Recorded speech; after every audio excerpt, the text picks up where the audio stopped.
J'ai reçu dernièrement une question d'une acheteuse au CV.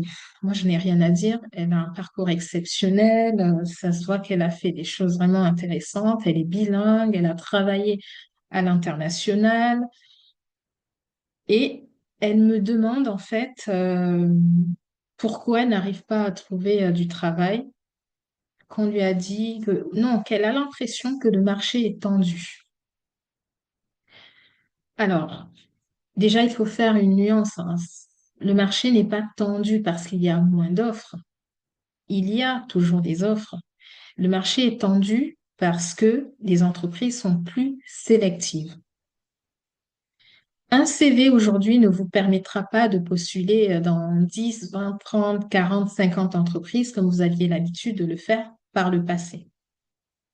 Les entreprises aujourd'hui se mettent aussi au pas de l'intelligence artificielle et de ce que cette technologie leur permet d'accéder en termes de productivité, en termes d'efficacité, en termes de rapidité, en termes de pertinence dans le recrutement. Vous avez notamment entendu parler, je pense, des systèmes ATS qui vont filtrer dès le départ les candidatures. Donc, vous envoyez un CV générique pour une offre qui a été spécialisée, votre CV est de fait écarté, même si vous êtes la meilleure acheteuse de cette industrie.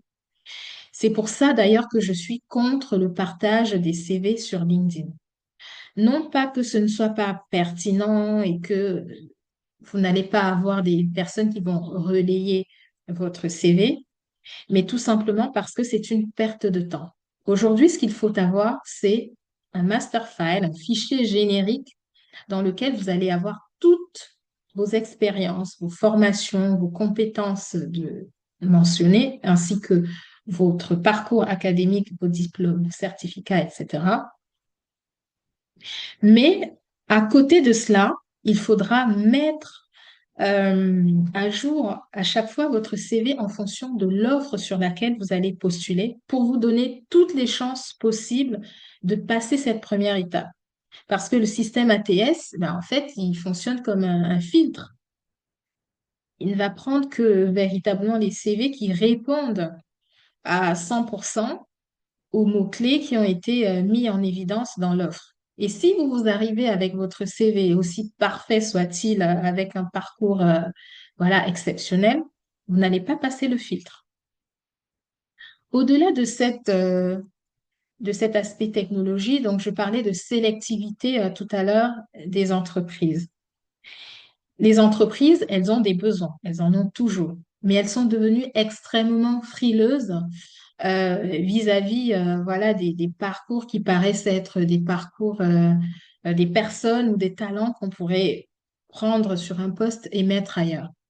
Elles ne cherchent plus seulement un acheteur, une acheteuse, elles vont chercher une acheteuse, un acheteur spécialisé dans tel domaine, dans telle industrie, dans telle catégorie, telle famille d'achat et qui soit capable d'apporter un retour sur investissement, s'il fallait utiliser ce terme, qui soit immédiat sur des enjeux, par exemple, de décarbonation, des enjeux de gestion du risque supply chain, des enjeux d'analyse de la donnée. Ensuite, il faut avoir à l'esprit qu'il y a un ralentissement des cycles aussi. Un recrutement qui pouvait prendre un mois et demi à se boucler, aujourd'hui, il se fait en 8 à 12 semaines. Donc, c'est pas qu'il n'y a pas plus d'offres, c'est pas qu'il n'y a pas d'offres, c'est vraiment que le processus est devenu extrêmement, il se réduit en fait. C'est devenu comme un entonnoir et vous devez être dans une espèce de course, de marathon, d'endurance et pouvoir passer en fait tous ces pièges. Et pourquoi un bon CV peut stagner aujourd'hui si on se focalise véritablement sur les achats? Parce qu'il y a trois dimensions qu'il faut prendre en compte. Donc, très rapidement, vous devez orienter votre CV sur une ou plusieurs de ces dimensions. Il y a la dimension RSE et décarbonation qui est importante. Aujourd'hui, un acheteur qui ne va parler que savings, économie, il est perçu comme obsolète. Donc, le marché va s'attendre à ce que vous compreniez ce que sont les achats responsables, ce qu'est un scope 3. Et c'est véritablement ces personnes-là qui vont tirer leur épingle du jeu. Donc, votre CV doit à minima mentionner quelques indicateurs de performance avec lesquels vous avez déjà travaillé, qui sont liés à la réduction de l'empreinte carbone ou à l'éthique des fournisseurs. La deuxième dimension, c'est la dimension plus maîtrise de la tech, tout ce qui est intelligence artificielle, gestion et analyse de la data.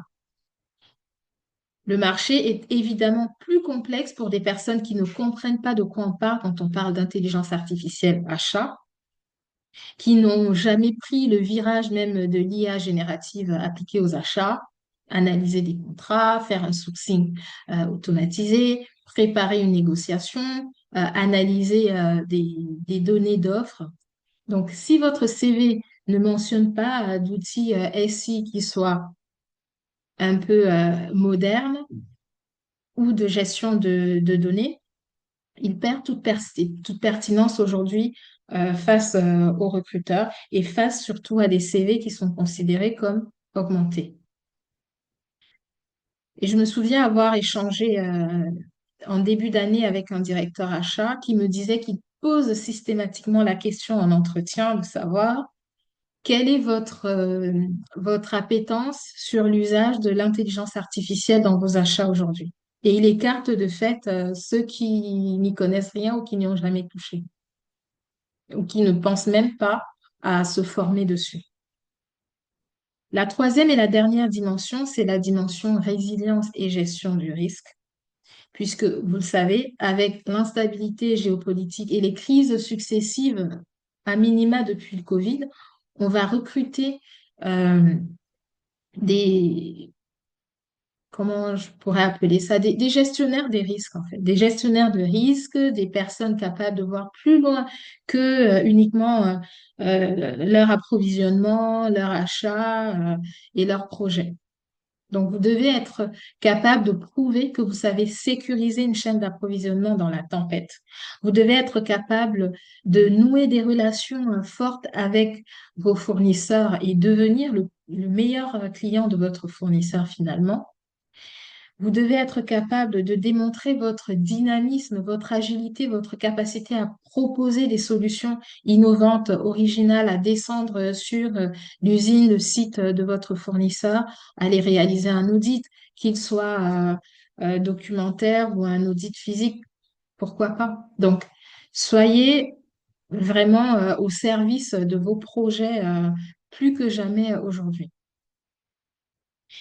Et s'il fallait mettre en évidence les secteurs qui sont porteurs aujourd'hui, qui recrutent plus, et vous allez comprendre pourquoi dans les trois dimensions que j'ai citées, il y avait la RSE, il y avait la data et il y avait aussi la gestion du risque. Donc, les secteurs porteurs aujourd'hui, ce sont l'énergie et les énergies renouvelables, la défense et l'aéronautique, la santé et le biotech. Et puis, bon, des secteurs qui sont un peu plus en déclin, en berne, c'est tout ce qui est retail, textile, immobilier, construction, grande distribution. Hors discount, parce que voilà, c'est des activités qui fonctionnent toujours en période de crise. Donc voilà un petit peu ma lecture aujourd'hui.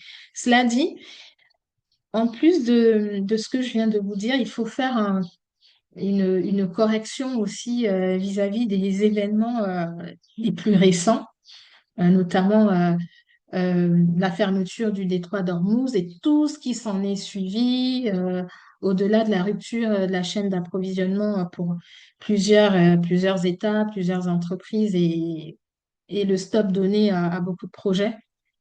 Mais en fait, il faut pouvoir regarder aussi au-delà de ça, quelles sont les incidences indirectes que ça induit sur l'activité et comment vous pouvez déjà anticiper les choses. Voilà ce que je pouvais vous dire à date sur le marché du recrutement pour les achats.